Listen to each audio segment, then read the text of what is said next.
ជំរាបសួរក៏ដូចជាសួស្តីប្រិយមិត្តអ្នកមើល YouTube ទាំងអស់គ្នាស្វាគមន៍មកកាន់ Channel កូន Trend ថ្ងៃនេះផងដែរខ្ញុំនឹងសម្រាយរឿងមួយដែលមានចំណងជើងថាចេញប្រយុទ្ធដណ្ដើមទឹកដីកំណើតតោះចង់ដឹងថាតើសាច់រឿងល្អមើលប៉ុណ្ណា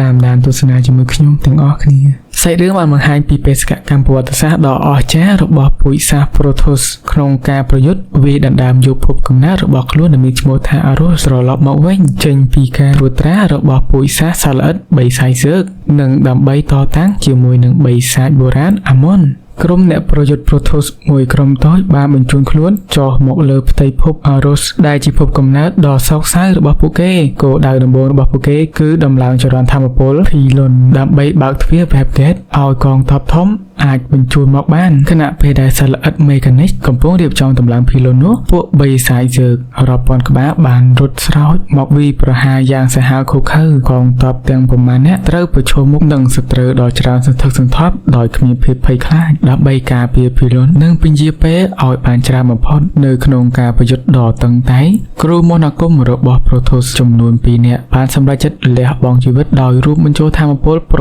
លឹងរបស់ពួកគេបញ្ចូលគ្នាដើម្បីបំលែងខ្លួនទៅជា Action ដែលជាភាវៈមានថាមពលមហិមា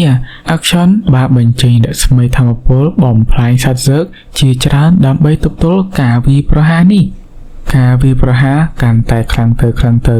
បិសាចសើកដ៏ធំមួយបានវាយគ្នាជាមួយ Action ដោយប្រើកម្លាំងរៀងខ្លួន Action មានតែវិធីមួយដើម្បីកម្ចាត់បិសាចដ៏ធំនោះគឺពួកគេត្រូវតែសម្រាប់ខ្លួនដើម្បីបំផ្លាញសត្វបិសាចសើកដ៏ធំនោះជាមួយគ្នាផងដែរនៅវិនាទីចុងក្រោយ Pylon ក៏ត្រូវបានតម្លើងរួចរាល់និងបញ្ចេញថាមពលភ្លាមរស្មីពន្លឺពណ៌ខៀវបានបាញ់ឡើងទៅលើមេឃបើកច្រកទ្វារនាំយកកងទ័ពអាកាសដ៏ធំសម្បើមនិងកងទ័ព Protoss រាប់ម៉ឺននាក់ចុះមកជួយអន្តរាគមន៍មេដឹកនាំ Protoss បានទាញតាវថាមពលរបស់ខ្លួនឡើងរួចស្រែកពាក្យស្លោកដ៏មានឥទ្ធិពលថា My life for Aros ជីវិតខ្ញុំដើម្បី Aros ហើយកងទ័ព Protoss ទាំងអស់បានស្ទុះទៅមុខវាយកំទេចសត្វសើកដើម្បីដណ្ដើមយកមាតុភូមិរបស់ខ្លួនឡើងវិញសម្រាប់សាច់រឿងរបស់យើងក៏បានបញ្ចប់ទៅប៉ុណ្ណេះឯងអរគុណពុកម៉ែបងប្អូនដែលតាមដានទស្សនាតាំងពីដើមរហូតដល់ចប់កុំភ្លេចតាមដាននៅរឿង Animation Short Film បែបខ្លីៗ